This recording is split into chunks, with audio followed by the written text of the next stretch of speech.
Hey, what's up? It's the Game Time Guide, and today I'm going to be starting a new series where I will be talking about what I would do if I were the GM for teams in the NFL. So it's just about what they should do this offseason. And first off, we're going to start with the Miami Dolphins. So let's just go ahead and go over their strengths and weaknesses from this past season. Their strengths is pretty much their overall defense that is actually pretty young. They got a lockdown corner in Xavier Howard, who has become one of the best in the league already. Byron Jones, we know, can be very good. They have pretty good rush defense. Jerome Baker's in there. He's really good, really young guy too. They have a pretty good pass rush too. Came 10th in the league in sacks. They definitely don't have any immediate holes needed on the defense right now. As for the weaknesses, it's essentially the whole offense and the consistency, but a lot of it is the quarterback play, which is pretty much their biggest question on the whole team. They drafted Tua last year with the 5th pick, and he wasn't too impressive this year. Obviously, it was only one season, though, and Ryan Fitzpatrick will be gone this offseason. As for running backs, it's not really that bad. Myles Gaskin's been pretty good, and he's getting better. He's young, too. Salvin Ahmed. They got Matt Breida, too. Pass catchers are another big area of need. They got Devontae Parker and Gesicki. They're both solid guys, but neither are really that number one option you want your quarterback throwing the ball to. So overall, this group is, it's a little bit below average.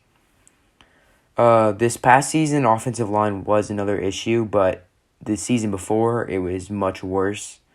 They made a lot of moves last offseason. They drafted 3 new guys in that group who all got a lot of snaps this season. All 3 showed some promise. They signed Eric Flowers, so it's a very young group that wasn't very good this last season, but because they're young, they have a lot of potential, and they'll improve with time. So before I get into what I think the actual plan for Miami should be, I have to answer the question surrounding the whole team that everybody knows, which is, should they stick with Tua? Is Tua going to be the guy for them in the future? As for the second part, will he be the guy in the future? I don't know, but should they stick with him now? The simple answer is yes, unless they get Deshaun Watson. If they get Deshaun Watson, I don't know what that package would look like. It would include Tua, a lot of first-round picks. Then everything I say in this video is out the window. It's just get Deshaun surrounded with weapons. There you go. You're a contender. But assuming they don't get Deshaun is what I'm going to go with in this video. So yeah, I do think they should stick with Tua at least for one more year. And here's why. I'm nowhere near Tua's biggest fan. I haven't been impressed with him even since he was at Alabama. But the thing is, he wasn't that bad last season. Obviously, he was a little underwhelming for the 5th overall pick, but he wasn't so bad to the point where you need to give up on him after one season. I mean, I say they surround him with more weapons this offseason, and if he still shows no signs of improvement and he's still really bad, then you look into other options. But it's only been one season, COVID year. You got to give him at least two years. So going into the draft, the Dolphins have 2 first-round picks, one at 3, which is the Texans, and then their own at 18. At 3, I think a lot of mock drafts have them going with Jamar Chase or Devontae Smith, and I agree with that. My mock draft, I had him picking Devontae Smith. Jamar Chase would be fine too. They just need a future WR1 to help out Tua. And so I think it's a pretty simple pick for them. Although they could go Penei Sewell, I do think they will pick a receiver. And then at 18, which is their own pick, I've seen mock drafts that have them going O-line.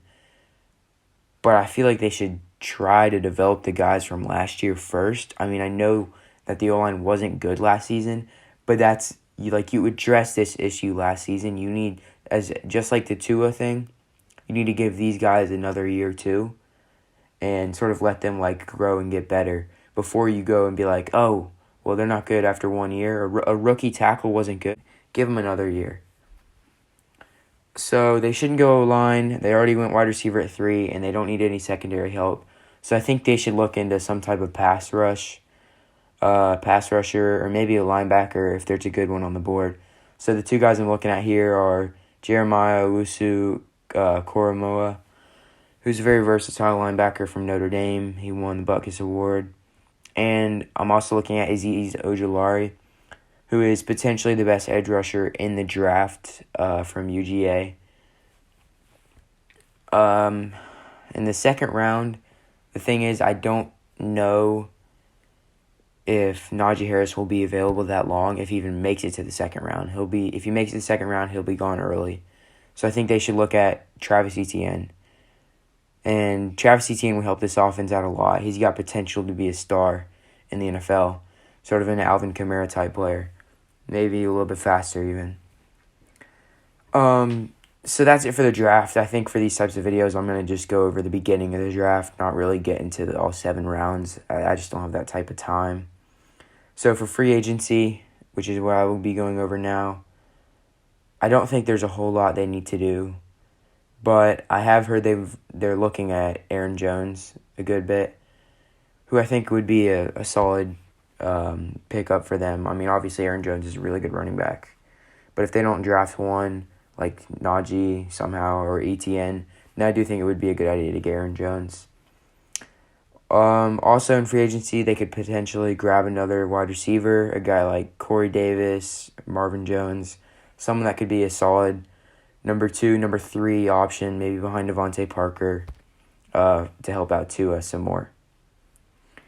So basically for the Dolphins, I think just give Tua another year with weapons around him, and then continue to touch up the defense a little bit, maybe in the draft. There's nothing that needs to be fixed immediately in free agency. So maybe they can pick somebody up on defense that they think can help down the line. But basically, yeah, just add some more pieces. And, yep, that's it for the Dolphins. I think if they make those moves, they will be looking at a bright future going into the next season. Peace out.